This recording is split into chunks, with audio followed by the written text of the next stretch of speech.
Welcome back to the Big Fight Recap here on BLTV Classic. My head, as anybody can see, I'm almost a master at invading the punches coming at me. On today's video, we look back at the infamous clash between a very green Mike Tyson and a cocky old pro that thought he had Kid Dynamite all figured out.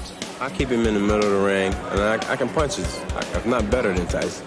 Tyson rarely came up against big talkers, particularly during his development period. So it was interesting to see how the then 19-year-old would handle the pressure of a cocksure opponent with proven ability. In retrospect, it was the first true test for Mike Tyson. Let's get right to it.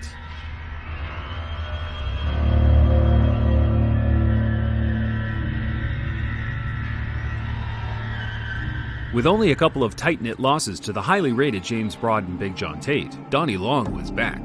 And by back, I mean fresh out of jail for a murder charge that the evidence suggests he was very fortunate to receive a mistrial for. But that's a story for another day. Donny Long is considered a great body puncher. And if James Broad is overweight, then that body shots will take his toll.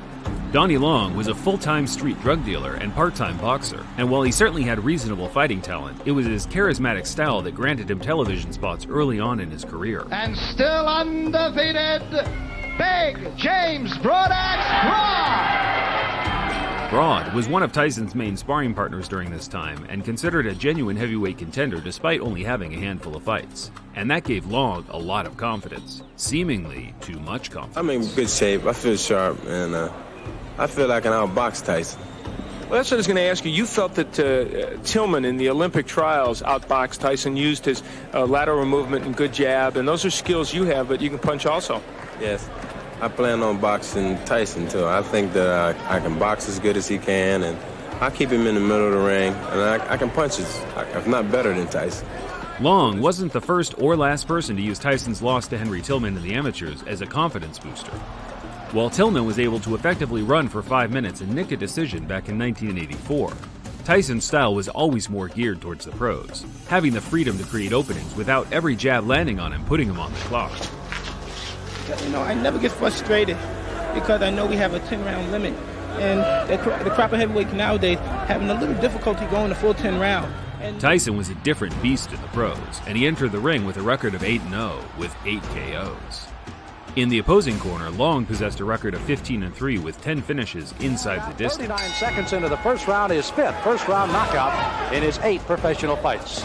Again, Tyson in the white, and the red and the gold is Donny Long, and Tyson goes right in with the left hand. Mike Tyson has enormous strength. The key for Long, I think, in his fight is to counterpunch well against Tyson, hit him as he's coming in.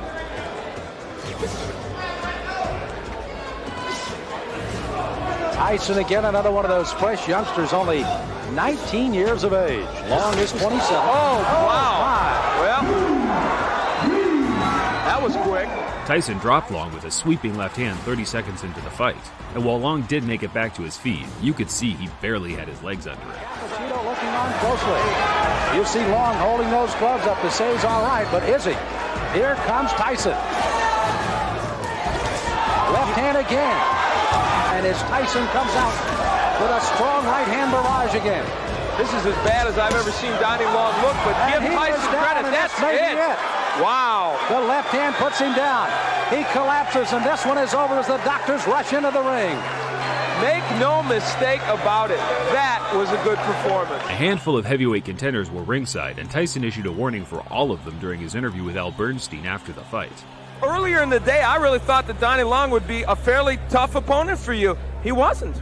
Well, like I told you earlier today, if I knock him out in 1 or 2 rounds, would you still consider him that? Well, I thought he was supposed to be, but I guess he wasn't. Oh, now he wasn't. He was. No, he was a tough man. I'm just saying for you he wasn't tough, apparently, because you beat him.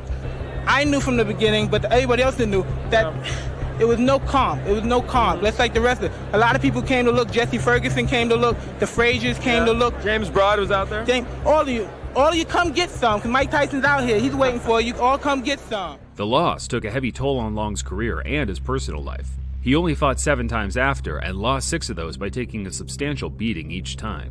He went back to pushing drugs in the mid-90s, which secured him his second stint in jail. But after getting out in 2001, he changed his life around and is now a happily married man and Baptist of his local church.